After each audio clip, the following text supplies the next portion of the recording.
Are we ready? Yeah. Greetings, everybody, and thank you for joining us. It's exciting to have you here. We have set up some pretty compelling presentations today. I'm DJ Charles, the Chief Technology Officer at Mixbook. I am from the US. I live in Boston, and I am happy to be here with my team periodically.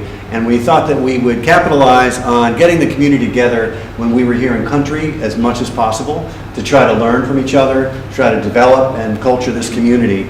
I can't say more good things about what Tryon has been doing for the community here. There are lots of programs he's going to talk to you about. I'll give you a moment to welcome people. I want you to write down this number if you need it, but we're going to take questions from the internet and from you guys if you want. If you want to get in line early, you can always raise your hand. But we're using an application called slido.com, S-L-I-D-O.com. And there is a little code that you put into slido.com on your phone, 1137327. And we'll repeat that or get that written down for you guys. You'll be able to see the questions coming in, you'll be able to submit questions, and we will do our best when we get to the panel section to answer some of those questions. As part of today's events, we have an intro from my friend Tryon Chabanu here. We've got Yuri Hohan, who's a senior technology lead at Mixbook. We've got Sergey Rodin, who's also a presenter. So we'll have two presentations, about 20 minutes each, both chock full of really great content. Yuri's going to talk about cost optimization and scaling within AWS. He is an expert at this. We have Sergey Rodin, who is a software engineer at Cloud Ninja. And he's going to talk about naming conventions and some things that are near and dear to his heart. So we're very happy to have these presentations. I'm very excited that you were able to get this put together, Tryon. And maybe there's a few words you have to say before we get to the presentations. We're going to try to keep this on time, and we're going to roll into a panel on scaling, AI, all kinds of controversial topics. So please stick around after the two presentations today. Yeah, first of all, I want to thank you, DJ, for inviting us and hosting this event for the community and helping us organize this. And I would love to see more companies doing this. So if your employer wants to host an event, you have colleagues that want to speak about something, feel free to reach out to me and we can put something together. And probably with some help, we'll have a big AWS community day in a couple of months. So just follow us and hear about our events. Okay. And I'll say that we will have a panel later on. I encourage you to stick around. We are talking about some of the hottest topics right now, including AI. Some of this stuff is controversial. We're wondering if we're going to be able to keep our jobs. We're going to help you navigate how, in fact, we believe we will keep our jobs. There's a lot of really great movements taking place in technology. We're right at the front of this, and it's our responsibility to understand it as best we can.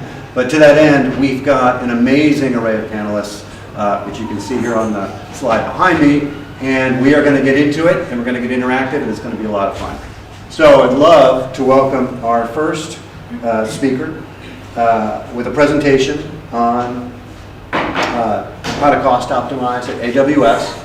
He is a senior technology leader here at Mixbook, Yuri Hohan, and take it away, Yuri.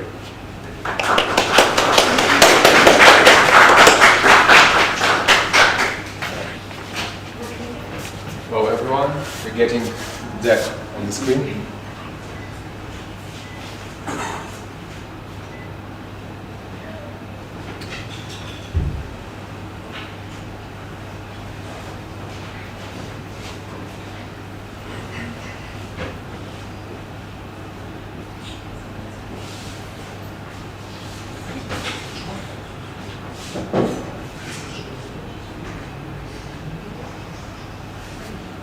So, the topic today is you decided to cost optimize AWS.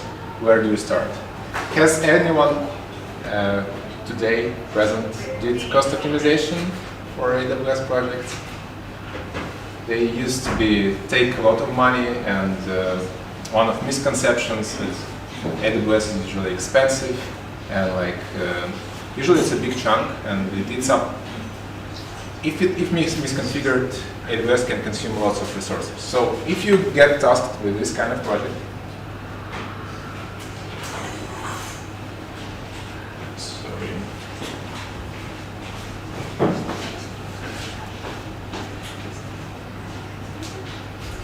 doesn't work. If you get tasked with such project, first of all, you need to be excited. And the reason you need to be excited is because we are all technical nerds, and usually don't get all like this kind of interesting craftsmanship projects where you need to dive into deep details of what's AWS, and it's an interesting technical project. But not this kind of excitement. This kind of excitement will not get you far. Click. Oksana, I need your help. You need this kind of solid engineering excitement because you need to keep your head down. So now let's talk about the steps. Where do you start and what do you need to do first? Click. So first of all, you need to learn all the AWS resources you have, how they interact, and deeply understand your system. Like this is the first step. Understand, like if you are especially new to the project or the organization, you need to know what do you have in there. Click. So what does it mean? Can you go back one slide? Okay. Yes. Yeah. So first of all, you need to know the topology of all AWS accounts. Do you have a staging account? Do you have a production account? Do you have multiple products and an account for each product? You need to know this. And usually, this is very conventional, but usually all the AWS resources fall into one of these buckets. It's either compute, meaning like EC2 instances, Docker containers, batch. You need to either have persistent, being S3 buckets, databases, cache resources, etc. And you have networking parts. Usually these parts consume most of the cost. So you need to identify all of them and to know all of them. Click. Next, you need to understand your product. You really need to understand what your product does, what's the business requirements, what's the life cycle of your system from the first user interaction to the final user interaction, because later you will be doing trade-offs knowing this information, but you really need to understand the product. You need to understand the business processes. Like in case of Mixbook, where do we print books? Where does the customer journey start? How do we market products? After the user has received the book, do we keep his photos? Don't we keep his photos? So all these trade-offs. We need to know the traffic patterns because one of the key components of cloud is elasticity. The whole idea of going to cloud and doing something in there is benefiting from the elasticity. So what does it mean? Do you have peaks in traffic? Do you have times when the system is used more than compared to the other periods? Like in Mixbook, Q4 is our peak season, is where our traffic increases 10 times. We benefit from elasticity. So elasticity meaning you can scale up the system as much as you want and scale it down if it's not used. Think about lifecycle rules behind the data. So does the business allow to shut down or retire a certain portion of data at some point, or it does not? Then study the access patterns of data. Like we can have smart lifecycle rules on S3 buckets, transforming things from one storage class to another storage class. So this is like all theory. I'll go to examples later. Click. So next thing you need to do is make Cost Explorer your friend. So you need to spend a certain amount of hours in Cost Explorer. Click. And what you need to do is you need to slice and dice as much as you can. On the screen you have it grouped by API operation, but if you have multiple accounts, you need to do a lot of grouping, filtering, and drill downing here. So you need to group by account, you need to group by service, you need to group by certain usage patterns, like for CloudWatch is API operation. For compute resources is amount of hours it spends. For S3 buckets is amount of traffic we pay for in and out of the bucket and the amount of money we pay for the persistence part. So you need to know all of it, because click, the end goal will be decomposing all parts of your cost. And by decomposition, click, you'll have something like this. So you have multiple services. One example is RDS, Relational Database Service. So you need to know how much money per day do you usually pay, and then you need to further decompose the cost. How much does the prod replica cost you? How much does I/O cost? Read replica? How many replicas you have? So it all boils down that you will not be able to produce something like this unless you understand the topology, the business, and the patterns. Secondary snapshot, storage, primary backup, etc. So you have all this information for all the resources. It's just one resource. You have tens of resources, and for each of them you build a mind map like this. And then click. You need to start thinking, preferably outside the box, and start optimizing. So click now to the examples. So I categorize all these three things into three big buckets. The first thing is tech improvements. So for example, it's a real life example from Mixbook. Is your network flow and bytes expected or larger?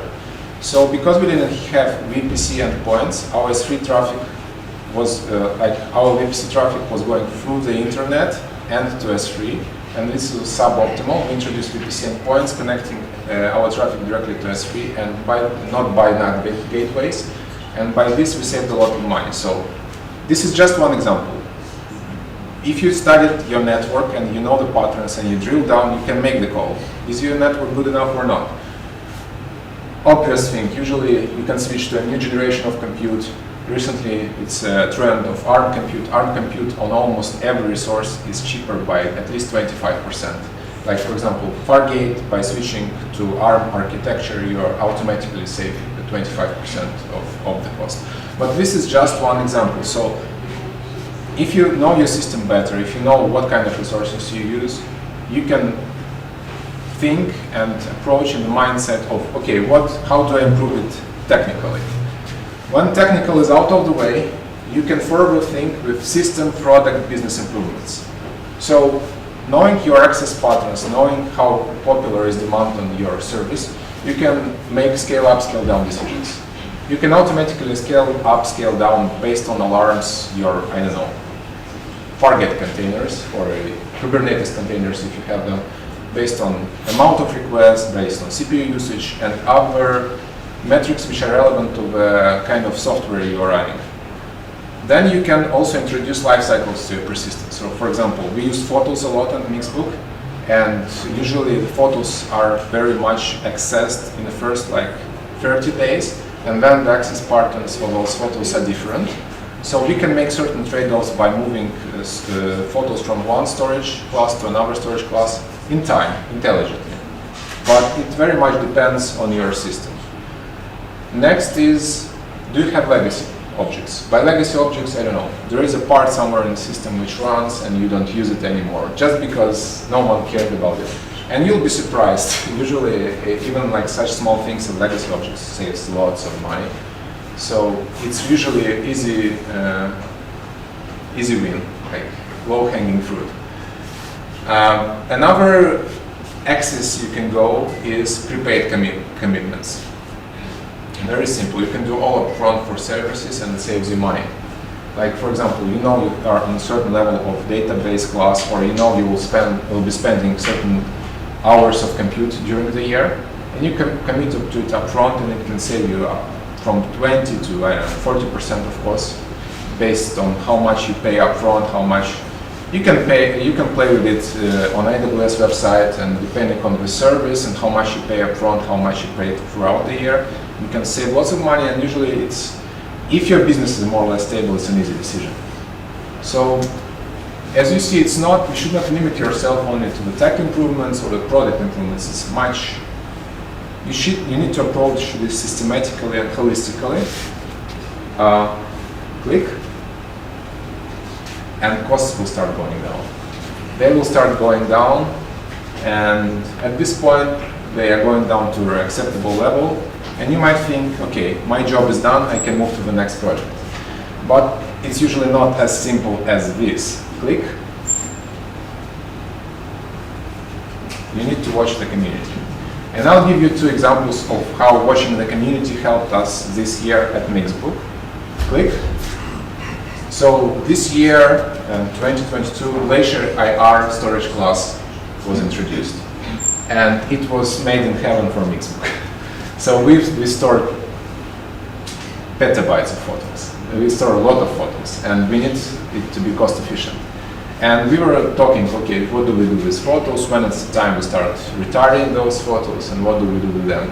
And as you see, it's designed for durability, availability, and millisecond success. Because with previous Glacier, we didn't have instant retrieval. It was a problem for us. But with instant retrieval in there, and us accessing this data pretty rarely, it allowed us to reduce our cost by around 60-68% on the photos we stored historically, and it was a pretty easy transfer, which one of our teams was able to accomplish in a couple of weeks and save lots of money for business. Of course, with an initial cost, but if we would not know the community, we would not know about it.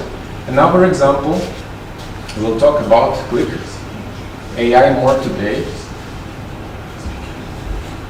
Yeah.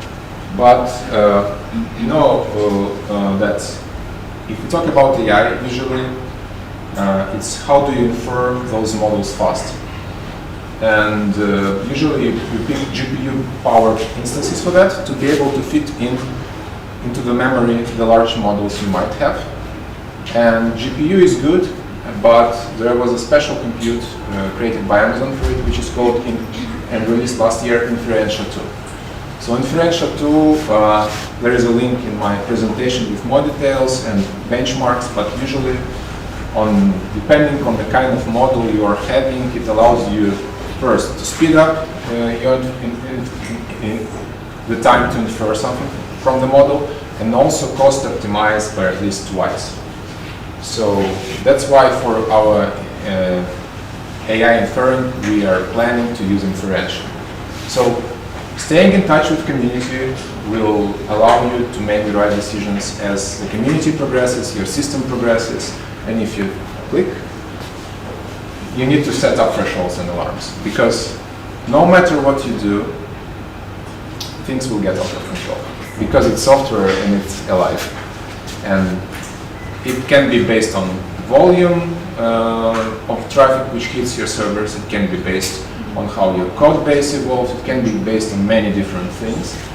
And you can have high-level thresholds and alarms like this account should spend this much, or you can have lower-level alarms like I expect my database expenses not to be more than, I don't know, $1,000 per month, or even lower when something spiked within a day, so you can react upon it. But you better learn about it fast than do a reactive exercise in a couple of months when you suddenly understand that your bill is very high. So this is an ongoing project, ongoing effort, but once you go down with the cost and it's in control by thresholds and alarms, you can say that, okay, I know Amazon, I know how much do I pay, I can make reasonable trade-off, should I have my on-demand or cloud provider services, and you really understand, right, and you are in the control of this cost. Because otherwise it's a mystery. Amazon charges so much. Yeah, depending on your security requirements and tech requirements, you can make this conscious trade-off. Thank you. Any questions?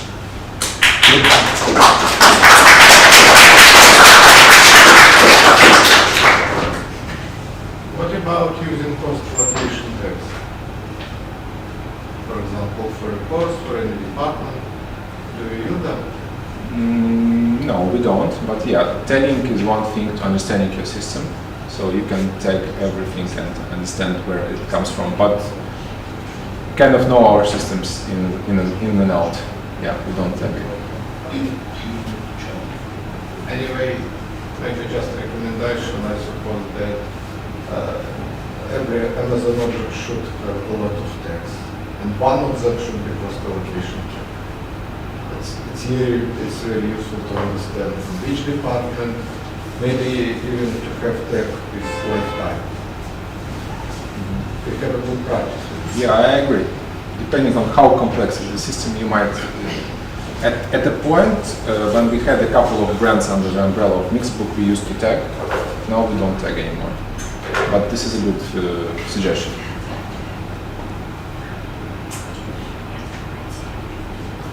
In terms of Glacier, do you warm up the objects somehow, because it takes like milliseconds to retrieve? It's still a lot of time to retrieve like real-time photos. Do you warm it up somehow? Or No, we don't. That's the idea. Glacier ER is Glacier Instant Retrieval. So it's the same amount, the same time you spend as standard IA or standard. Before, when we had only Glacier and Deep Glacier options, that was a no-go for us. When they released Glacier ER, it behaves for us, for users, the same as standard and standard AA, but with cost-saving benefit. And we also use cloud run, so we do kind of Cache. specification. Yeah. So it goes to CloudFront and then it's read once and gets cached for a while. What is the downside of the integration with IR? Downside is your access patterns. So if you access the objects pretty often, it might not be the good option for you. So there is a limit on our access. Yes, it's instant retrieval, but also it's infrequent access still. It's less frequent than standard IA. But again, this is a great example of how watching the community, it was really a challenge, and we were thinking, what do we do with those photos? And then they release it, and it was like Vlad's team who did it in a month, and it's a big cost saving for us.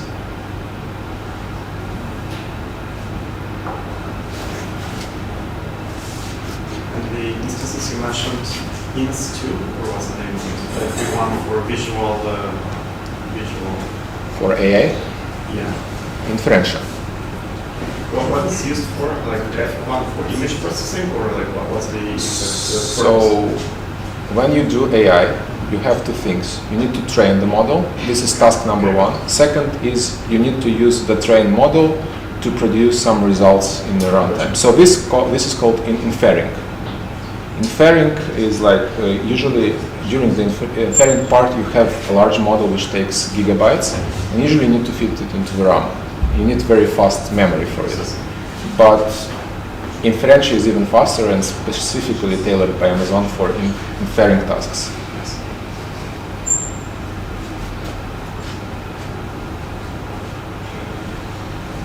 Any other questions?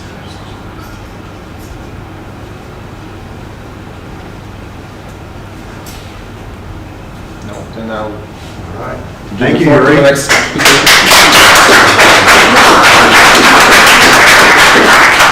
Not only does he know his stuff about cost optimization, this company has put a lot of this into motion, and it has paid off. And I would encourage you to follow your dailies and to look at how much your services cost you per day. Once you do that, you'll determine what your healthy waterline is for these things. And that visibility, which is constant, becomes a community knowledge, and we can all watch the instances.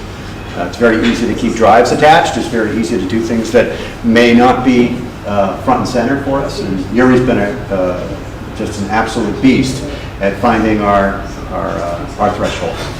Well, I would love to bring up our next speaker. Sergey Rodin is going to talk to us about naming conventions. Would you like to come up, Sergey? And that's another 20-minute conversation. And then we're going to get ready for our panel, which, again, is going to be a lot of fun and will be somewhat interactive if we do it correctly. So I'm looking forward to that. Do we have Sergey's presentation ready to go? Almost? Okay. And thank you very much. It's great to see you. Thank you. Big hand for Sergey Rodin from Code Ninja.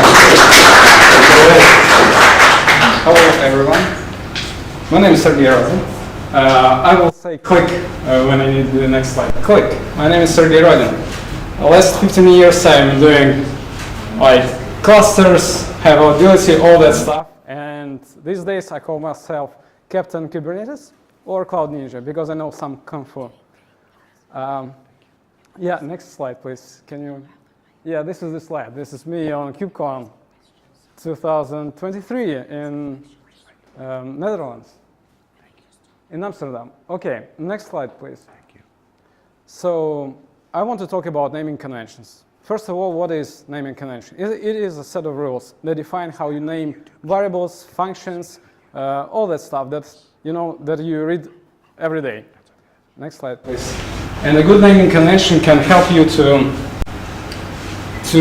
discover, to understand more when you're seeing something, right? It also helps you to propagate and enforce consistency within your team. It also enables you to automatically refactor your old code base. Like you want to search for old variable, and if it's named properly and you follow the rules, you can just do a refactoring. And then, yes, it also enhances aesthetics. So I want to show you a couple of good examples on how naming convention works. Next slide, please. What you see is a small little car. It's called BMW Isetta. It was created by Italian company ISO. And Isetta, it's a diminutive from Isetta. It means little ISO, little ISO. This car was produced by BMW in mid-15s. And it is here because it's the first and the last car that had a real name on it. Since 1972, BMW had created naming convention, and they stick to it till these days. Next slide, please. It's quite simple. It has 3 blocks. As you can see, the first section in the block, it's a number that represents the series, model series. And the bigger the number, the bigger the car. So 1 goes for compact cars, and like 5 is the bigger sedan. Also, quite interesting is that if you have even number, it means sports-oriented car. So 2, 4, 6, and 8, it's like sports performance-oriented cars. Next slide, please. And then we have a pair of numbers that represent engine displacement or volume in deciliters divided by 10. So 20 means 2.0 liters, like the capacity. Next slide, please. And the last letter, it indicates the engine type. I stands for fuel injected, petrol injected engine, and D, as you can guess, it stands for diesel. Next slide, please. And this is the car that was produced in this year. And you can still read this naming convention. 7 means like it's a huge luxury sedan. And then we have 45, and then we have E. So E, as you can guess, means electric. And 45, like I said, it was used to indicate the volume capacity, but these days we don't pour liquid into electric engines. So it represents the performance, the capacity in kilowatts divided by 10. So it's roughly 415 kilowatts. Next slide, please. The cool thing about this naming convention is that it works. Like it's future-oriented and it's easy understandable beyond the Germany. Like you can understand, you can read it. That's the cool thing about it. And you don't have a second thought when you are designing new car. You just like, okay, this is going to be 748, I don't know. It's easy to work. And you might think that it's so simple that everyone should use it. And I want to show you the next 2 examples that car companies created in 2003. Like 2 companies were created in 2003 and their naming convention. So next slide, please. And this is, next slide, please. Yeah, this is BAD, Chinese company. And the car is named Han. And on the back, on the rear, you will see this badge, 3.95. Can you guess what it means? Like anyone, really, guys. What does that mean? It's the speed that car makes from 0 to 60, like to 100. Just, yeah, all right, we get it. It's a fast car, but their naming convention obviously doesn't tell you much about the car, and it doesn't scale that easily how BMW convention scales. Next slide, please. And this is again, a modern company, you probably know it, it's Tesla, and they have Model X, Model X, Model 3, Model Y, and if you play with the letters, you will get like sexy, which is fun, and it does not scale. They release Cybertruck, which does not fit into convention, so they fail to be consistent, and that is why I show them as like bad examples. And if you really want to see the naming convention that stood test of time, I want to show you, like let's talk New York. Can you please click on the next slide? Yeah. So in 19th century, New York was, it overgrew every single city in the United States. It became the most and the largest city in the United States.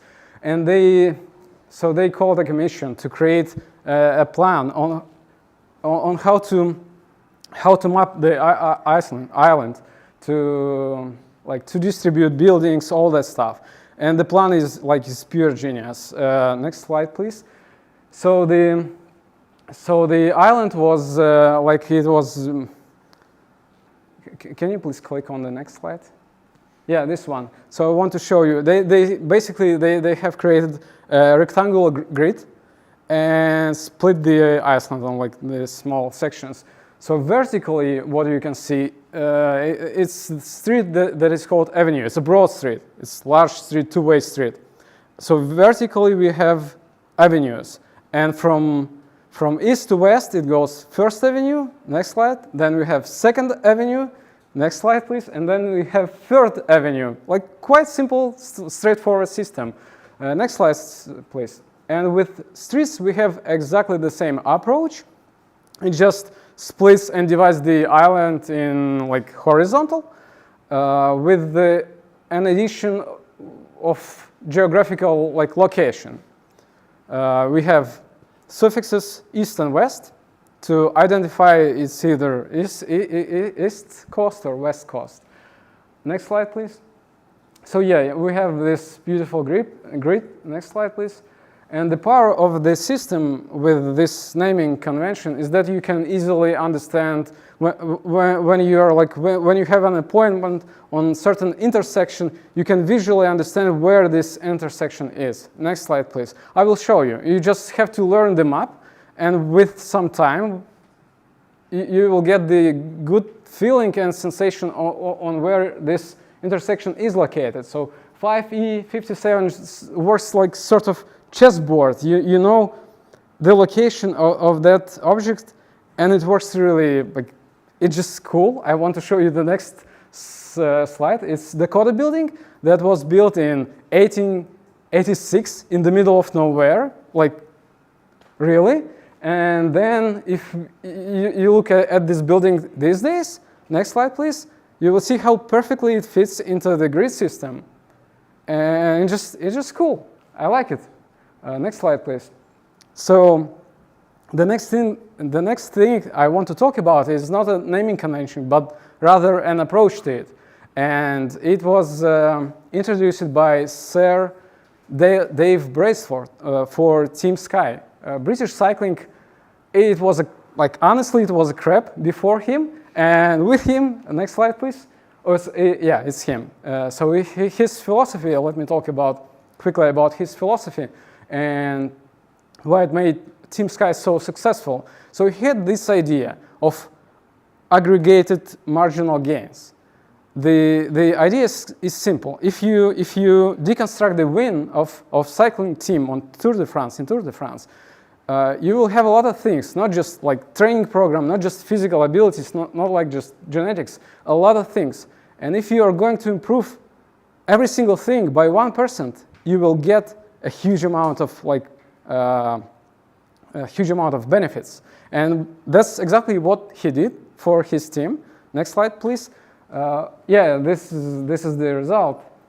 So he started in 2010, and as you can see, six wins almost in a row. That's how he made British cycling popular and famous. Yeah, but I want to show you what he did precisely. Next slide, please. Of course, he started with bicycles. He improved tires, frame. He developed a new bicycle for the team. And then next slide, please. And then he took it to limit, like to the limits that you cannot think of. He created a bus with seats like like first-class seats in planes for riders, so they have better rest, like by 1% better rest than everyone else. Next slide, please. And then to get even better rest, he took mattresses and pillows, and every single hotel they stayed in had this like special mattress and pillows, just so riders can have a better sleep. Next slide, please. And he was really creative, and not just him. The whole team took tried to improve by 1% things. Like this is a water bottle. This team uses about 37,000 water bottles during the year, and they drink water and also energy drinks, just to to have some energy to cycle. So he color-coded bottle, and it helps you like to understand what you are drinking. Just by looking at the top of the bottle, you will see if it's just pure white, it's a water. If it has a blue ring on it, it's an energy drink. And this helps you to give out this cognitive load that you might have thinking what I'm gonna drink. Yeah, next slide, please. And the funny thing about programmers and tech guys is that we are obsessed with numbers. We are watching how Go is faster than C or Python is faster than Perl, and so on and so on. And we have a lot of charts and arguments about it. Meanwhile, the time we spent on reading code versus time we are writing code, it's incomparable. We spend a lot of time reading stuff, and that is why I urge you to follow Dave Bracefort's approach and think about naming convention, how you name things. Maybe you can improve and gain some time, not just by saving costs on AWS. Maybe you can save costs of time finding stuff in AWS. Next slide, please. So yeah, let's talk about letter case. First of all, we have uppercase and lowercase, and it's an easy argument that I can win. Next slide, please. It's supported in multiple researches that uppercase is harder to read because it has flat shape. You don't see variety in letters. So lowercase text is 13% easier to read and faster to read. Next slide, please. So this is supported in several researches, and that's why maybe you should consider using lowercase in your naming convention and forget about prod. I know we like huge letters to indicate the importance and significance, but still, it will be faster to read if you stick to lowercase. Next slide, please. What about word delimiters? We have this snake case versus kebab case. And again, I want to show you which one is faster. Next slide, please. It's simple as that. In order to press to have an underscore, you have to press two keys, while for hyphens, you have just one key, and it is faster.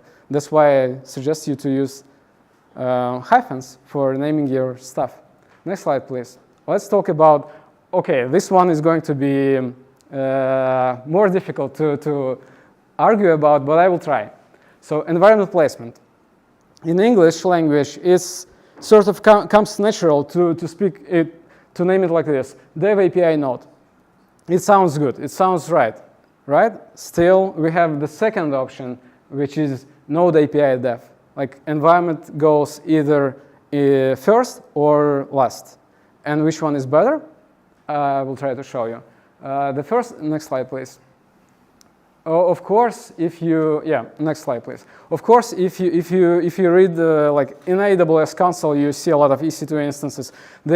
By default, they're sorted alphabetically, which means the first option is easier to understand and navigate. Yet, I don't find this argument strong enough because, next slide please, we all have filters. I can just filter and find my stuff easily. And in console, I have grep, I have other tools, and sort. Next slide, please. But the thing about the second option, when we have environment name in the end, is that it really helps with DNS. Yeah, this is a model that I want you to consider. So we have a domain. This is how it can work. Next slide, please. And then we have environment, and then we have project. Next slide, please. In this case, it's API. Yes. Next slide, please. Project, and then we will have service name, which is next slide. This one. And next slide. And here we go. You have this beautiful name. My SQL.api.stage.domain.tld, and they have column for protocol. Next slide, please. And the thing about this convention, this way of having names, is that when you see an error message telling you that something is wrong, you can have more information about you have context. Remember, good naming convention should give you more information. Just by looking at the BMW number, you can understand what's like the size, the engine volume, and so on and so on. The same thing applies here. Just by looking, I can tell that we are having some issues with API on stage environment, and it's MySQL, and most likely it's DNS related issue. Next slide, please. So yeah, naming convention. You can, if you use templates, you can. Next slide, please.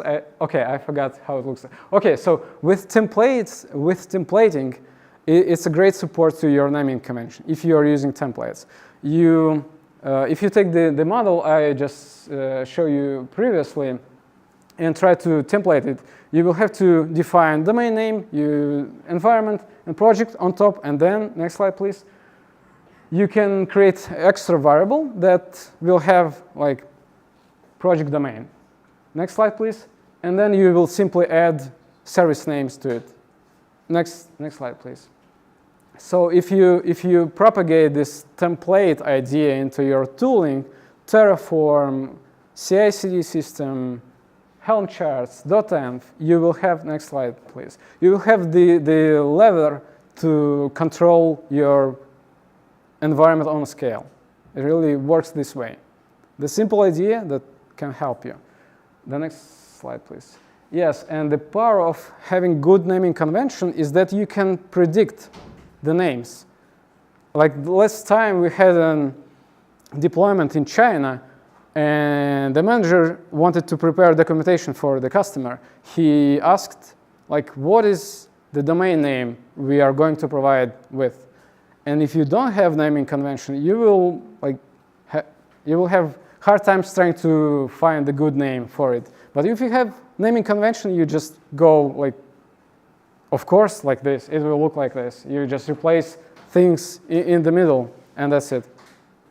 Next slide, please. And I want to tell you that BMW has a lot of exceptions in their system. New York streets are not all named by numbers. There are exceptions, and this is good, because any idea that if you take any idea to absolute, it just does not work and becomes like ugly. And that is why you should stretch your naming convention. If you're dealing with what is it? Elasticsearch indexes, you can add dates. Next slide, please. If you're dealing with S3 buckets, you can add AWS organization, because we all know that AWS shares the same namespace for S3 buckets among all users. So you have to come up with a good name. You can extend your naming convention to include that piece. Next slide, please. And yeah, let me remind you what good naming convention can do for you. It can help you with discovery, to discover your city, your infrastructure. It can help you to enforce consistency within your team, and just aesthetically good. Thank you. Next slide, please. That's it. If you have any questions, thanks. I have a question. It's not really about software engineering, but I was thinking about that sports team. I was wondering what role performance-enhancing drugs played in their performance, because, I mean, you can reduce their nutrition but by 1%, and maybe they go from the first place to the second place. But if you take their performance-enhancing drugs, they probably go from the first place to the 20th place, right? So I'm curious about what was more important and less important. Yeah, if we take, moral aspect of it aside. It's not moral. I mean, like biology, physiology. Like it's more about prioritization. What was more important and less important. So the guy from Team Sky later on commented on the stuff, and he called it BS. He told everyone that this simply does not work. But I really believe that the system works well and gives you like that extra benefit if you follow the convention. Just morally, everyone was destroyed when the team decided to take out their riders from Vulcan using helicopter to the huddle, while everyone else was having a bus ride 3 hours long to their huddles. So the next day, the team came up fresh, and everyone else was just purely envious. So I think it works. I think we can take out doping out of the formula because everyone else could use it as well, and still they have victories that you cannot argue about it. Yeah, I agree with that. I mean, I don't care about the moral issues. It's more about like, for different dimensions, if you have a 1% increase, it requires different effort, right? Yes. Because to improve nutrition is one thing, but to improve sleep is probably, more difficult, kind of. Oh yeah. Now I get it. Okay, I agree, and it's sometimes it's hard to judge what is the impact. If we take, for example, the slide about lowercase and uppercase, and what is better, and you will just fail to understand and calculate the number of car drivers in the United States who previously dealt with the science with uppercase, destinations versus science with lowercase destinations. It's just faster to read, and you don't know how many times you will fail to read it. So we cannot estimate it properly, but what we know for sure, it works, and it is better. Thank you. Thanks. No questions. I will go. Thank you very much. Thank you. All right, thank you very much, Sergey. That's awesome. Kingdom phylum, class, order, family, genus, species. And when I think about naming conventions, I think about what is the biggest, most riskiest grouping that we're looking at. And I like to, in a crisis, be able to know that everything is at my fingertips. We can always grep, we can always search, but there's nothing like unexpectedly looking through logs for things. So, turning this back on. Okay, stick around. In a few minutes, we're going to have a panel. Sergey's coming back. He's going to be on that panel. We've got the Chief Product Officer. He and I have come here from the United States, from Mixbook. We've got our tech leads, product manager, Olya, as well. And we can't wait to get into it with you all. So please stick around. Just give us 5 minutes to get seating arranged and mics on. And we're going to talk about the future. All right? Thanks a lot.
As we're getting organized, I'm going to keep trying to remind the internet audience that we've got slido.com, SLIDO.com.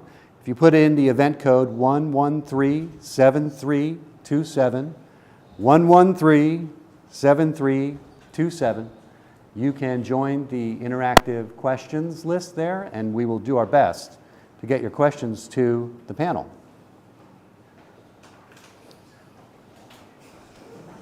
We're getting the team mic'd up, and they're going to be joining me here in a moment.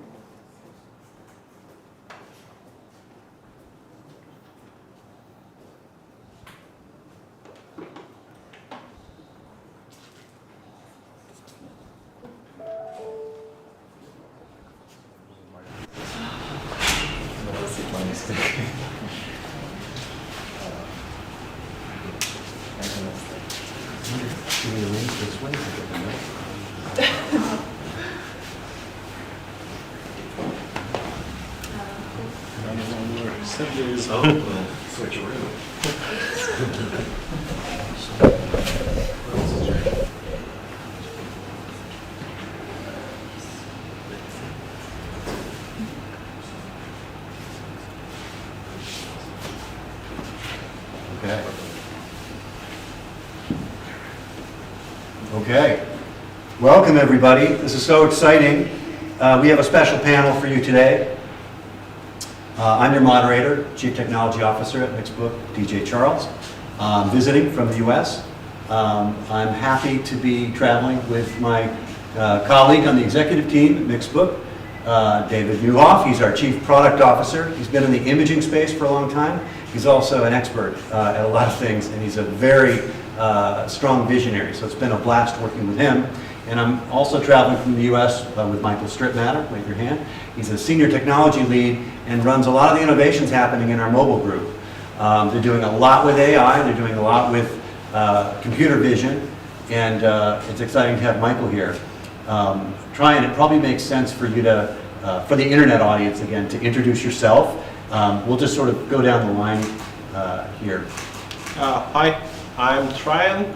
I'm an AWS user group leader and community builder in Moldova, and my scope is to organize the community, organize events, and get technical people together to speak about different things and do presentation about different things.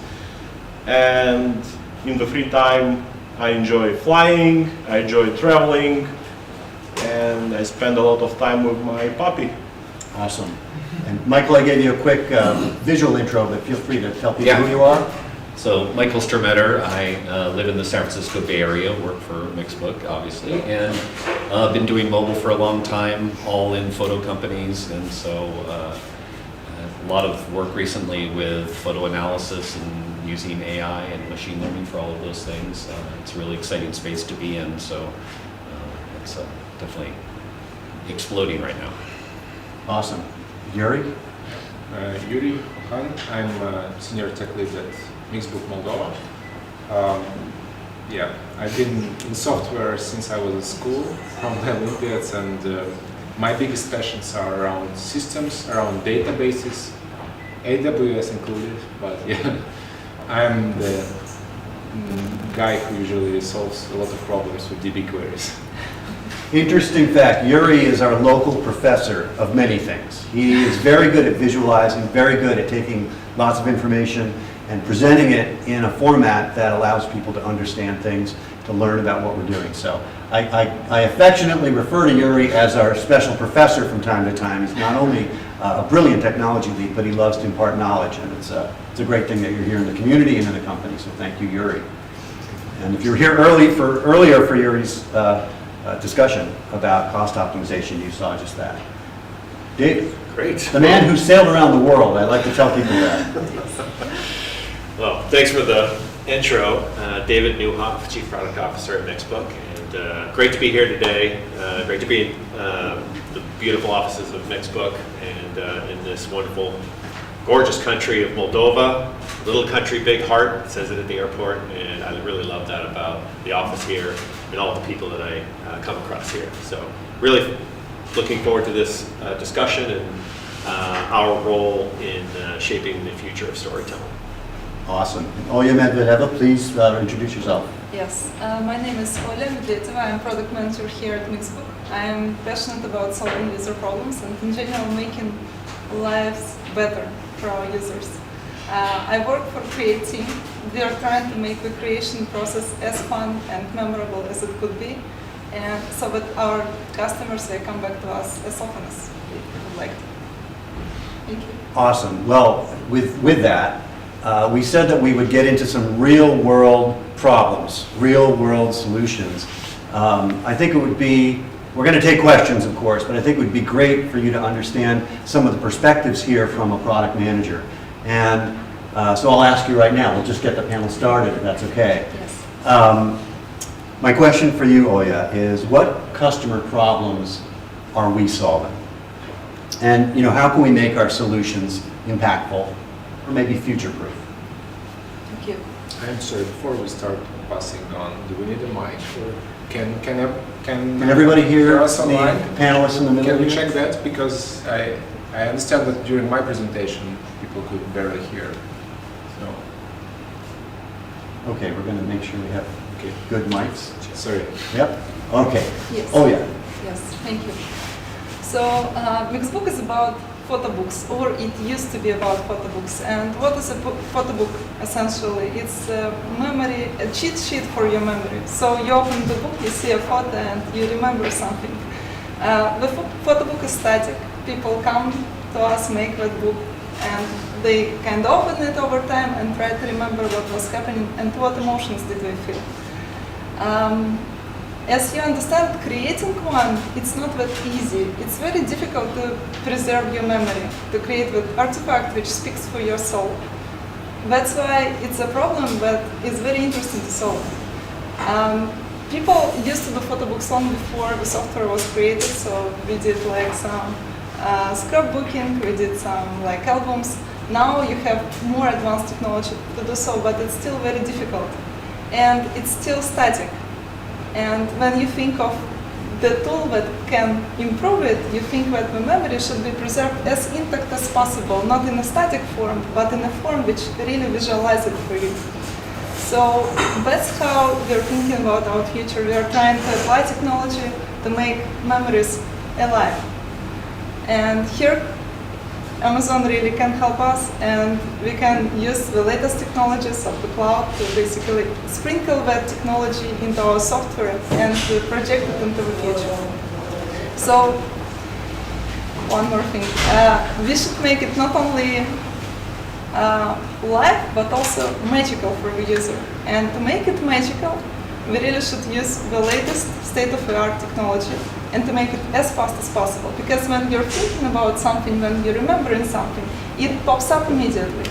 So how can we make software as intelligent and as exciting as the thoughts in your head, as your emotions inside your heart? We're using all that technology collected together and give it to our users. Wow, and the world's changed a lot. I mean, there's a lot more to consider in terms of how we would deliver solutions today. The way that we may approach a problem 5 years ago, it's very different today. Yuri, I'm going to put you on the spot. What kinds of technologies are we using to achieve some of these very important and lofty goals? Yeah. So first of all, AI is here to stay. Like, working on AI today is an exciting thing. Like, we couldn't probably imagine it 5 years ago, but technology usually goes through these loops of booms. So nowadays it's AI. And if we talk about AI, it's usually training the model and inferring from the model. So if we talk about training, usually stay within your AWS SageMaker, and yeah, it's a separate field with lots of challenges how to train a model efficiently. And as soon as it's ready, you need to pick the right compute to infer it and scale. And one of the best options so far is inferential too. So this is what we do. Like, you can of course do it on GPU-based instances, but that's not as cost efficient. And usually you are after speed and after cost optimization. if you want to deliver something with AI, it should be fast because you want it to feel magical. And we saw the performance statistics that you showed in your presentation today. When you chose Inferentia, was this a matter of speed? Was this a matter of convenience? A matter of addressing? Was it all of the above? All of the above. So like speed and cost efficiency. Yeah.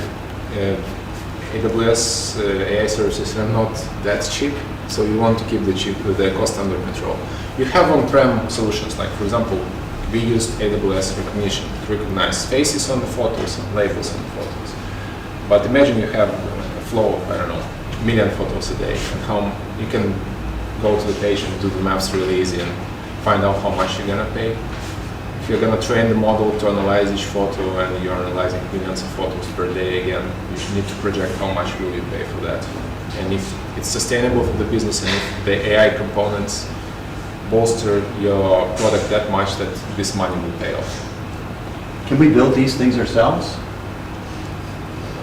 Do we need to rely on a cloud provider to provide these kinds of services, or do we have our own capabilities to train our own models? The whole field is new, but it's already so vast. It goes, and it's not really new. AI really existed long before that boom. So, yeah, beyond AWS, there is so much resources to soak in. One of the great resources which I can recommend is Hugging Face community. They are one of the best AI professionals out there. Of course, their services cost a lot, but you can at least inspire from their article and blog materials. And this is how our team stumbled upon Inferentia. But if you go to Hugging Face blogs and read about AI, they post like all their trials and errors all the time. And yeah, you need to look past AWS to do these things efficiently. Mm-hmm. I was going to say another aspect that we can take advantage of and do take advantage of is, kind of edge computing, if you will. A lot of the same kinds of things that we do on the server side with AWS recognition, we can do on the client side with our iOS client at this point, and Android in the future, on the client before you upload the photo. And so by kind of taking a spread approach like this, you can ensure that you get the same data from multiple locations, feed it all into your backend so that it's all usable in the same way, whether the faces came from the client or the server. Either way, you still can do the same compute, the same analysis of the photos and take advantage of the intelligence gained from that. I believe you were training your own models using something called ML Kit. Do I have that right? Yeah, on the Apple ecosystem, it's called Create ML to train your own models. We're doing some of that for understanding the photos that you're taking and that you're grouping together, trying to figure out what kind of events you're taking photos of. But in addition to that, just taking advantage of the existing labeling functionality that's kind of built into every iPhone now, along with the great labeling. It can be done quickly and against the user's entire camera roll, not needing to actually upload the entire camera roll to the cloud, obviously, because that could be a security concern, but we can still take advantage of all of that. And then when the user says, yes, these are the photos I want to use, we can consolidate all that up to the server. They can combine them with other photos that are already on the server, and it really can take a consistent approach across everything, all of our services. Awesome. There's a lot of excitement around generative AI. Bard, we've got a lot of potential in that space, but you've probably seen some of the articles where Hewlett-Packard engineers had used prompts to assist them with coding and had released inadvertently a large amount of their code base to the wild. We do need to think about security in the future. I'm very encouraged and hopeful by what we're seeing with the cloud providers. It's my hope that we'll be working on training, doing so quickly, scaling on those models, understanding what we can do in real time, allow ourselves to feel safe, our customer data and information to feel safe, It's hard to innovate when you're thinking so much about scale. You're thinking so much about capability. And I think that the movement we're seeing with the cloud providers, and I can't speak specifically to anyone, but we're all very bullish on the things that we're reading about directions that AWS is going in and others, that we can't help but be excited to know that scaling will be addressed, security will likely be addressed, and the kinds of things that we're going to be doing is thinking about how we can use it rather than is it going to work and is it going to be consumed with other things.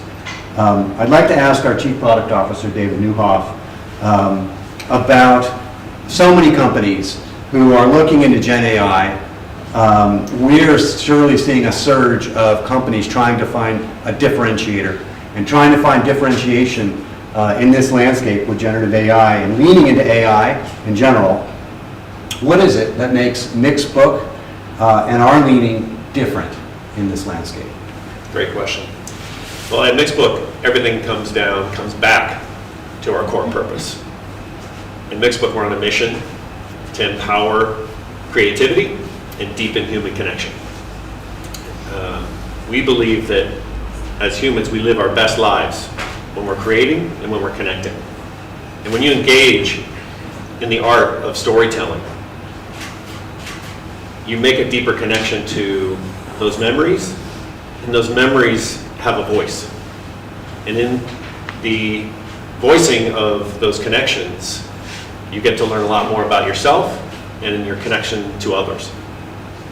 And those connections voice things like, I love you. I'll never forget you. I'm so glad we're together.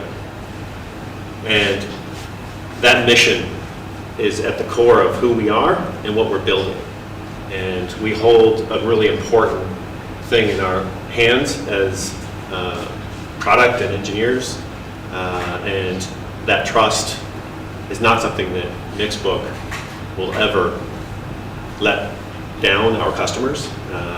How we're going to differentiate is a big part of that mission. Mm-hmm. We want to help our customers, just as Olga said, celebrate those memories, but in a truly unique way. We're on the very edge of this new wave of creativity in a wildly unique but deeply personal, and for Mixbook that is around our design and our simplicity and that trust. I love the idea of using AI for good. We're seeing a lot of companies trying to find a way to use AI for good. Do we have a trust problem? Is the consumer aware of the prompts and the information that we're deriving in order to provide a service? Do you think that we have a challenge with the general public to over-promote the fact that we're using AI securely and we're using AI for the best intentions? And is AI for good a big part of our mission? 100%. And there's a lot of fear around these technologies right now and how various engineers and end users and developers are going to be using it and how end customers are going to use it. There's a lot of fear and ambiguity on how that's going to get used or misused. And I know for us at Mixbook, that's not something that we take lightly. Yeah, I'll just remind the internet audience, if you have questions, you can send them directly to me here, slido.com. 113-7327 is the code you need to put in. And if you do, and you want to direct them to David or anybody here, I can make sure that questions get to specific people as well. So feel free to use that service. Thank you, David. Back to generative AI. We have a huge responsibility and a huge burden of understanding what we're doing. You have to be careful. The news cycles are going to be full of a lot of big brands and big companies that maybe inadvertently didn't get it right, or there was a breach. Some sort of a breach in confidence is something that will affect all of us. So I think the more that we can do to understand where to go, how to navigate this, how to use data well enough to be able to market security is going to be one of the things that we're going to see defining the future. The other is the controversial quest for authenticity. I don't know if you've seen the news over the past week or so, but we've had some copyright infringements from some of the largest brands that we all know.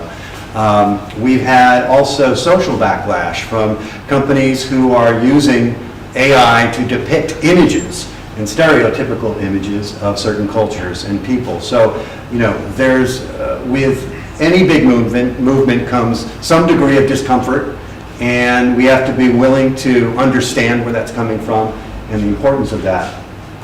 And I'll just read a statistic about the engineering landscape here, and this will be directed at you, Michael, because I know Michael and I have had a beer from time to time, and we tend to have very healthy debate on specific topics. And this is one that I'm going to let you in on and see if maybe you can chime in as well on this.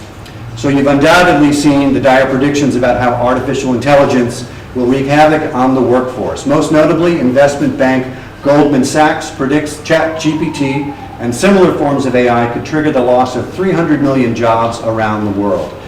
Generative AI, good or bad for tech jobs, and why? So I think that, take software development as a use case there. There's many different aspects of software development that, generative AI, large language models just don't really have an impact on yet. The creativity aspect of programming, where it's not just putting pieces together in a rote way, but instead using your prior knowledge, your experience to do it in a way that is, solving the problem in new creative ways. There's the aspect of debugging and maintaining large systems where you have to be able to analyze problems that are happening, dynamically without prior experience other than just the general idea of how such problems happen. And then there's also things like understanding your customer, understanding the business needs. The large language models, those don't have the ability to analyze those aspects of your business and really kind of understand your unique cases and how that can be then put together into a system. Now, in all honesty, those answers are from a large language model. I asked this question ahead of time and had them say, of course you did. Do I need to worry as a programmer for a large language model taking my job? And those were the reasons that it gave, that I don't necessarily have to worry about that. But that's just an indicative piece about this field, is that it's a tool. It does a superhuman ability to distill information and provide you that information in a human readable way, human understandable way that it would take Google plus all these infinite services to replicate. And so as a programmer, do I write sorting algorithms any longer? Do I do 3D rendering code any longer? No, I load up OpenGL and write the actual 3D code that way. I pull up a algorithm book or a website and figure out the optimal sorting algorithm and then use it. The job as a programmer is to then raise the bar even beyond that. What can you do beyond the simple rote basic answers and build these systems in new unique ways? It's not, oh wow, look, I learned how to rotate a cube in 3D space. It's, no, look, I wrote a game that is in full 3D with all of these pieces working at 60 frames per second. That's the challenge as a programmer. And, every time the tools raise the bar for us, we then use the tools to create things that weren't even possible before that. So I think that the job as a programmer is pretty safe. I think, a lot of us who've been doing this for a long time, remember we've gone from Notepad to NPM. And I remember talking to Yuri about my journey in technology over about 30 years, how, we started from a blank page. And I look up 20 years later and we're doing NPMs that are downloading entire universes of configurations and running things locally. We used to take weeks to get our environments up and running. And when Michael and I have talked about this in the past, you have used a pretty interesting example about image coordinates. Almost, the brute mechanics of coordinates for plotting, which is really the bare essence of positioning, but you think of now the ability to automatically lay things out, the ability to look at contrast, the ability to take information that was almost invisible to the naked eye, and to use that in ways that we used to start from here and now we're starting from there. It's my hope and my firm belief, really, that we are going to be doing more from ground zero than we've ever done before. And it's about how we think and how we approach problems. All right, I want to talk about authenticity for a minute. How do we feel about training models with information that doesn't belong to us? Yuri, do you have a moral tick about taking someone else's content and training a model on it? How do you feel about it? I think there are obviously moral obligations. It's not for no reason that CCPA, GDPR compliance rules have appeared. It's like almost every website from starting about 2 years or maybe 1 year ask you to accept the cookies. And I think this is like, we as engineers have this obligation. It's just like on us taking this data seriously, making sure we don't leak it, making sure it's secured privately, the database is encrypted, and yeah, we have the life cycles. And if the user is concerned, obviously every software nowadays should have a way to remove the user data, wipe it out, and to the point when you cannot identify the person from the data anymore. So, yeah. If we take a Picasso, for example, and decide to use that as part of our training set or our transformer, I wonder where this is going. It makes me wonder if we're creating a problem that obscures the Picasso, but that gives us the gestures of Picasso. And is that the same as copyright infringement for someone's work? I think about songwriting. I think about works of art. All of the billions of information sets that are being put into these large language models. We have a tremendous opportunity to look at our own use cases, look at what's specific to the things that we do, and to find uniqueness in the patterns and the data that we have so that we're not recursing into the same outputs for everything that we see. I think we're going to see a lot of the same in areas of art. We've seen it in the university systems with term papers. Don't tell me no one's ever tried ChatGPT to get through an assignment. Curriculums are changing based on interactions and how people think. Brian? I want to say that in music, actually, like if you follow the patterns in the last couple of years, you see a lot of songs that are just remakes of songs of the 80s, 90s, and it's just because the labels own the copyright for that, and if they want to do a new release with new words or something, they can just reuse the patterns from very popular songs. Yep, and I think the quest for authenticity is becoming more challenging. There is an era of spontaneity that we find in some art that's hard to reproduce. It's hard to predict. I'm hoping that the age of training these models will get us to a new place to dazzle people with services that are impactful to them, saving them time, giving them more of their life back to do the things they want to do, but building works that mean something to people in this busy life that we're in. I love the idea of someone being able to create a book and labor over that book for 3 months, and then to allow for technology to give them an even better product in 15 minutes, for example. And I think the play space, the toy box that we have to create with is rapidly changing. I'd add also to that you know, an aspect of this is the personalization piece as well, that training a model could be on your information. It could be on you, and instead of looking at it as a potential drawback of, you know, copyright or duplicating, it could be a representation of you and your style, your wording, your phrases.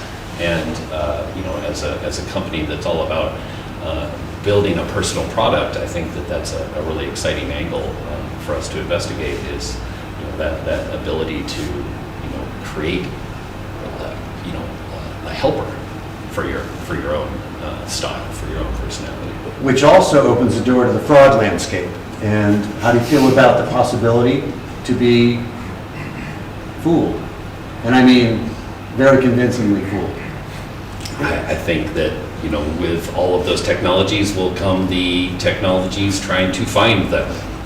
You know, with the speed of students trying to use these models to create term papers are the companies that the colleges will hire to find the people who are using the tools. And so it's, you know, I guess a race much like anything else where, you know, if I wanted to do finding fraudulent signatures on contracts, you know, I bet you a AI model would do a really good job by taking a look at 100 examples of a signature that somebody did. It could probably pick a fraudulent one out of that really easily. And so, you know, it's the kind of thing where you can use it for both, I suppose. And so it'll be an arms race, if you will. Yeah, I mean, we used to think, and we still think in terms of surface area, you know, with security threats. The surface area of an attack. It seems so simple, doesn't it? I mean, now these systems can authentically reproduce your chief technology officer. If an inbox were ingested, think about the tone of voice and all the things that could be assimilated into a system like this. I'm not so much worried about surface area, and not so much even about authenticity. I'm worried about now speed, because I don't think we can respond fast enough to a credible threat or a request to a CFO to wire money, the kinds of things that could be sent to 2,000 employees in 1 second.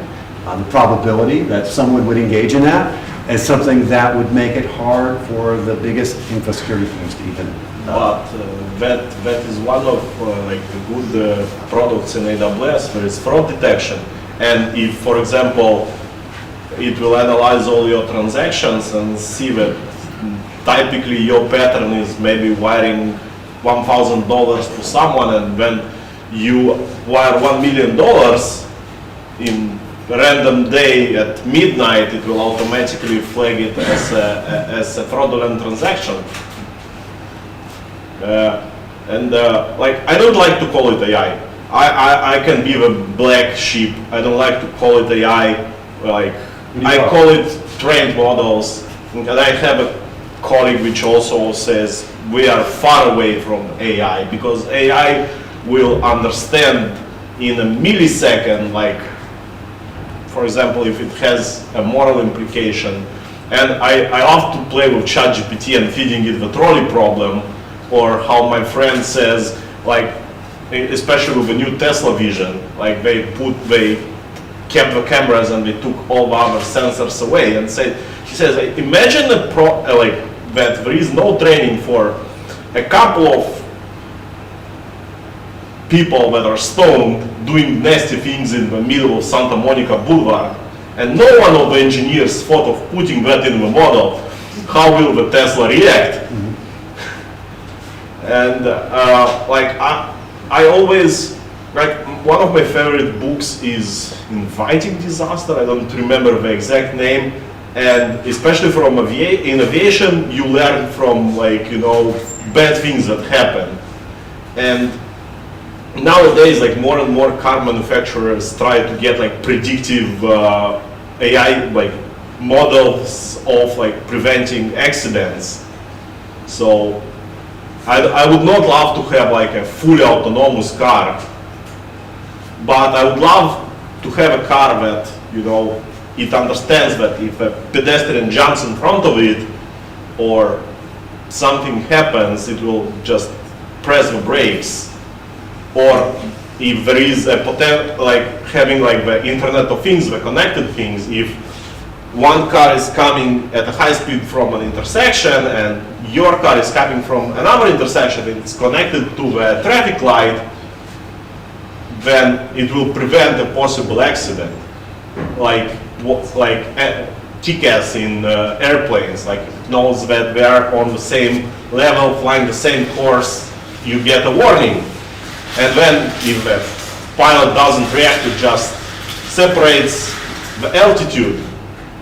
So, like, So you don't use AI. We have a question from the internet audience, if you don't mind. Do you want a counterpoint on this? Yes. Okay. Go ahead. I was gonna say, you lost me at getting stoned on Santa Monica. I thought I was in a Sheryl Crow song.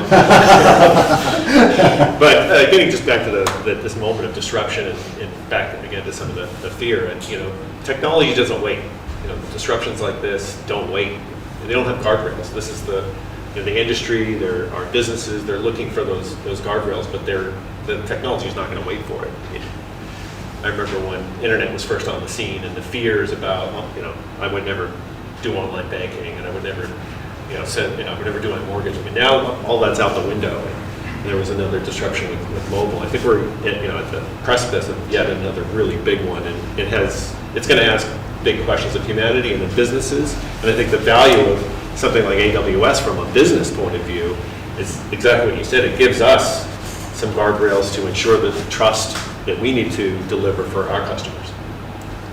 But still there will be some things we'll never trust. Like, as you said, fully autonomous car. We've been in the software long enough to not trust the car to do it for us. oh yeah, Well, you might trust it the way New York is laid out, but you might think not about want to do that in the future. the most precious things for you: life, your kids, raising your kids, or like something which it's personal for everyone, but you probably still there will be something which will be like, okay, I want to do it until maybe we are disrupted again. I think it's a very human problem to solve. So what you are talking is just like human psychology. It's fine balance between automation and control, which we are trying to solve here at Mixbook. And automation is pushing its limits all the time. And it's natural for you to accept it. You don't even realize it, but step by step, you accept it more and more. And you lean into it naturally, and you feel that it's part of you already. It's not out of your control. You're controlling it, but actually, you're tricked already. I think it comes back to the tools again, right? It's a tool. You could use it for whatever aspect of simplifying your life makes sense. My wife has hundreds of cookbooks that never get opened anymore. Because why bother when you can just look up the recipe on She your is phone? watching. So. Why bother when you can look it up on your phone and it will instantly convert to a double recipe just by typing the number 2 into the box. I think the same thing is going to happen here, where it's like there'll be pieces of our lives that we just couldn't believe that we ever bothered to, write a summary of a article, because it does such a good job at writing a summary. And other pieces where, the creativity that we want to bring to our lives will still be required. Great topic. Trian does not call it AI. We have a question from the internet for Olya or David. How do you educate a user about what AI is doing with your products? Do you disclose AI is being used and how it is being used? What are our plans here? So we already discussed that there is some concern from the user and users, and sometimes when you say AI, we don't get excited at all. We have a whole UX team who is thinking about naming conventions and how do you call it, and how do you call it so that you build trust with your users. Sometimes it's about smarts. Sometimes it's about enhancing your creativity with our technology. Users, they need to understand how it works, but they don't need the nuances of it. They just need to feel secure and they need to trust our software. So it's just about being natural and disclosing as much information as they need. Should we be guarded about marketing AI? Do you think that we've reached a point where we have to be concerned about the public's impression of AI? Or do we have an opportunity to describe AI as something that is inspiring and motivating for a creative person to create something and to be inspired? Yeah, I think the answer there is getting to what Michael was touching on, is that the metaphor of a tool. Like, you're really making the things that people are trying to do anyway 10 times easier. And from a marketing point of view, I think we're in a moment where you do have to be careful and sensitive to how customers are perceiving AI. But underneath the hood, there are so many companies using it, and we are using it, but we're not using it in a way that violates trust or that uses our customers' content in any way. So I think it gets back to this idea that it's a tool that can help you tell stories, and when you do tell those stories, you learn more about yourself and your place and your relationships with other people. So I think it's a very powerful tool that we believe that in the hands of our customers will make their lives better, and therefore make the world better. Anna, go ahead. I was going to say, I'd like to think also there's aspects about the machine learning process that gets out of this if people understand. I think that there's an education piece to this too. I've done a lot of training models of image recognition, finding particular items in an image. The model you get out the other end, there is no piece of that model where you could go and identify a photo that you gave it as a training set any longer. It's gone. It is numbers on nodes, of millions of nodes. And so I think that with some understanding there, I think that can help also, for people to understand this. Like, yes, I always equated it to, it's like you took all of the photos that you were using for training and put them in the washing machine. And then what you have is a kind of soup of color at the end of it. That doesn't tell you what the photos were at the beginning. It still can be useful, but it's not necessarily something to fear. I love the way you always describe things, Michael. This is not really obscurity at all. We're talking about very complicated neural networks. We're talking about nearest neighbor. We're talking about a lot of things I don't understand, that we don't understand, that go so deeply to mimic the way the human brain is wired. And I think that a lot of the concerns that people have initially is that they felt that a lot of the technology leaders in Silicon Valley, for example, came together because they felt that we needed to understand, slow down and understand the implications of governance. We all fall asleep when we hear the word governance because we know what that means. It means compliance and things that we may not want to do because we're all innovative disruptors. But the truth is, we have a very powerful age upon us. I think that this is similar to what we saw in the mid to late 90s. It is as monumental, maybe more, than what occurred with the World Wide Web Consortium coming out of the bulletin board era. If you think about the Stone Age of plugging your telephone into a modem, to where we are now, and it goes beyond automation as well. I think the way that we think, the way that we create, act, the way that we become inspired. I'm hoping that we're, to your earlier point, Michael, finding a new level, a new starting point. Base camp used to be down here, and now base camp is way up there. It's my hope. And Yeah. one more thing. So people are afraid of everything new, but fear goes away. And if you remember of the 90s, just like 30, 20 years have passed, and we're already perceiving it as a natural thing. But now information exchange is so much faster, and people communicate much more, so that this time of fear will be much more limited. And what was perceived as some delightful experience just like half a year ago, in the next year probably will be something which users expect from us. So it will change, and as like software companies, we have to keep up and we have to be on the cutting edge of the technology, because otherwise you will just stay in the past. You will not be able to compete in that race, and you will kind of stay at that state which is what was okay for some users like 2 years ago or 3 years ago, and this state is very like transient. It goes away very fast. We have another internet question. Thank you for that, Oya. We have an internet question. How do we work with AWS in the United States? I don't want to take the whole floor here, but I will say that there are very big differences with cloud providers and the relationships that we develop as technologists with cloud providers. I've been lucky enough to have been in a lot of early stage companies that have a consortium of other companies being funded by one common group, and we've learned to describe our synergies and our strategies with our partners, and the cloud providers are the most important ones, I think. If we can be very honest about the things that we aspire to do, whether we know how to do them or not. If a point in time comes where your cloud provider, like AWS, who I think is the most receptive of all the cloud providers, and I'm not being biased, I know this from experience, that you can find alignment with your representative, with your sponsor. Don't be afraid to explain an idea that you have to your team at AWS, to your account representative. There are some really amazing programs in AWS. Training and training credits is one of them. They have a program right here in Moldova. And Tryon, I guess I should let you tell us a little bit about the community training activities that AWS provides here in Moldova, and then I'll get back to a little bit more advice.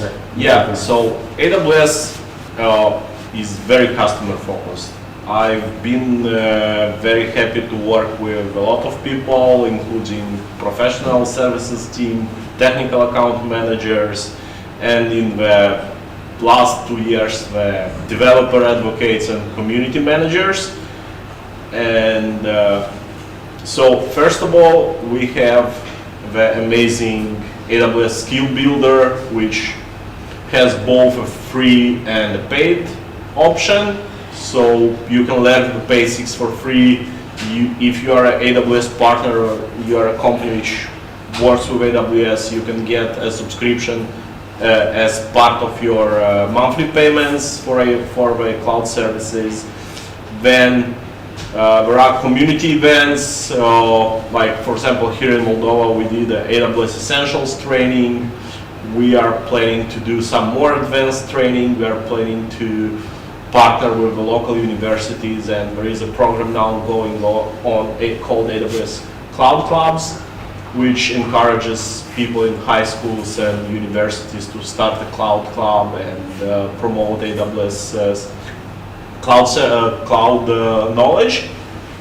And obviously the user group events, the community events, the conferences, they always share a lot of knowledge. And here in Moldova we are partnered with TechWheel, and through TechWheel we do trainings. And I hope to see people at these events and learn more about AWS, learn about AWS services. From time to time, when we can, we bring people from AWS, Romania, like in general people from EMEA, which are close to us, can come on site. Unfortunately, one of the persons who was supposed to come here today didn't have a possibility to come because she was stuck in a customer meeting, which got too much longer. And but whenever we'll have events and trainings and people from AWS talking to us, we will let the community know to come and meet with people and ask their questions. AWS does a great job. There's a long-running thread of commitment to share knowledge, share information, give those training credits, not just to kids in high school or people in new business. If you want to get a certification, for example, your company can be the first place for you to naturally get that. AWS makes it possible. They can help you with your cloud bill, and they can take your training if you reach interest or critical mass in your company. There's all sorts of negotiations that maybe you don't know that you can do to help educate your company and also help yourself in learning how to apply these things. AWS has been, over the years, 12 to 15 years, there was sort of a cloud migration credit program. If you remember, we came out of the data center age. I don't know if anyone here is old enough to remember. I think some of you might be. We were liquidating data centers. At least I was at a company liquidating 5 data centers over the course of 3 years at one point in my career on different coasts. And we would not have been able to have a high growth company that could actually migrate to the cloud without the kind of assistance that AWS provides. They will look at your spend across 5 data centers if you're in that, or 1 data center for that matter. They will help you figure out how long it's going to take you to migrate to a better situation. We've come from that to now everyone's starting in the cloud, and I bet you didn't know that you could talk to AWS about what your dreams and desires are and the kind of company you're building and the kind of growth that you want to see every year. You never know, a few years into that you might find a very deep alignment with products that come to market. They may help you with credits to learn how to use those products. The thing that we can all bet on is that AWS has scale in mind, and it lets us free ourselves so we can think about how to use these products with the end user instead of will they work. And that's one of the most refreshing things that I've seen to date. We're all very excited about the press releases that we've seen about generative AI with all of the cloud providers. I am most excited about what our future holds because I know that the cloud provider that I've used for many years in my career focuses on security and scale and unbridled innovation, and they understand how fast we want to move. So don't be afraid to ask any of that. We've got some more internet questions, and I'm happy to try to fill at least another 5 minutes. I don't know how much more time we have. We did start a little bit early. And maybe open it up for more questions here. But slido.com, the code is 1137327. Maybe we can get back to you if we can't do it interactively. Maybe we can get back to you offline. But we have a YouTube viewer. How would we balance moral obligation and the bar that we've set for ourselves when our competition may have a lower bar? Who wants to take that one? It's an easy one. Yeah. We have a mission. No, I think the truth will always reveal. Like it's again, you have the risk to lose, but at the end of the day, the truth always comes to the surface. It's just a matter of time. But it's a risk. Yeah, I can't think of a safer application. Back to the beginning of this whole panel, you know, Mixbook has a very specific mission to empower people to be creative and connect deeply with the ones that they love. That is unwavering. Everything that we do is for the creator. It's a much safer space when we've got a garden-walled approach to using a creator's insights in their space privately with them for their own automations, for their own creativity of waving their hand and their project looks like it came out of a designer's brain and it looks like Ansel Adams all of a sudden, or in the style of whatever they can dream up. I think that the play space that we're creating is a very safe and intrinsically beautiful space that doesn't compromise or market or create any concern with the general public. And that's one of the reasons we have so many rewarding interviews with candidates at Mixbook, because there are a lot of AI professionals that are being sought after by marketing companies, and there's nothing wrong with marketing. We love digital marketing, it's a good thing, but AI is not always being used for good. I think also that it can be a benefit when you're talking to your customers. Having a strong, secure stance, a obvious position. I mean, companies use that. They highlight how they have a strong user security model, privacy, and there's no reason why that can't become a selling point beyond just the obvious user privacy aspects, but even just generic ways that the user data is used. So true. I'd love to be able to do this, and I know we will, well enough to be able to be confident enough to market it.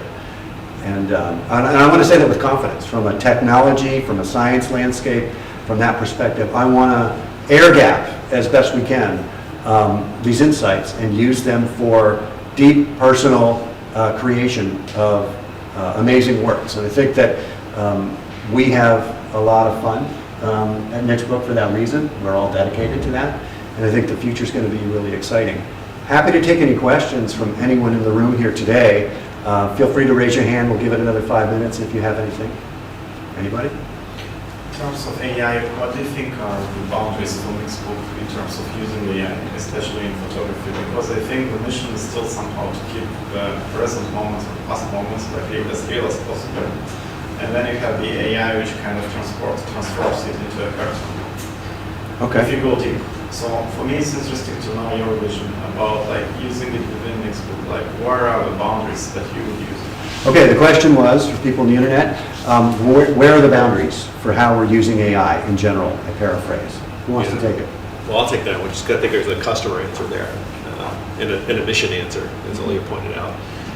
You can create wild, fantastical images and stories with these technologies. And the stories that we're focusing on with our customers are the events that really happened. and the memories that are real that happen from those events. And it's a real problem that we're trying to solve, which is these memories fade and they go away if you don't bring them back to the surface and you don't bring them to life. And there's no better way to bring those to life than through authentic, creative storytelling. And I think we have enough to win without going the fantastical route. But there are practical aspects of this technology that will help solve these customer problems. You know, someone that was in the background and you want to remove them, but it actually doesn't change what actually happened there from a personal perspective. The original concept you still want to preserve, and then just small adjustments like polishings can be still kind of, Yeah. it's more for image processing and And it can also be, our model is around printing now. And AI upscaling is a real opportunity for us, and we're actively going after it, and likely so are many others. But that's a real practical use case. How you could preserve those memories but do it through print. Anyone else? Okay, well, on that note, I'd love to thank all of you for coming today. Thank you to the internet audience. I hope we got to enough of the questions there. We are so excited about what AWS is doing for companies like us. They're helping us realize our vision. Stay tuned in our technology pursuits. Keep your eye on Mixbook. Go to our careers page. Contact Tryon if you're local, and let's get the community bolstered as best we can. We're going to do more of these community events. We're out here from time to time. We want to be an ambassador for AWS here in terms of what training programs there are. We want to work with Tryon to spread that message to the community. We have, I'm told, Tryon has let me know that we have access to facilities that can even accommodate much larger groups based on relationships that we have. I'd love to have a 500 or 1,000 person, maybe that's too big, summit of some sort in our future. But now that you know us, we're really excited that you got a chance to meet us. We're very excited to meet you. We'll stick around and shake some hands and answer questions informally if you'd like. But again, thank you to everyone on the panel and to the presentations today. And Sergey Sorny is in the audience. Thank you, Rudin. Thank you for your work. And very good. Very well done.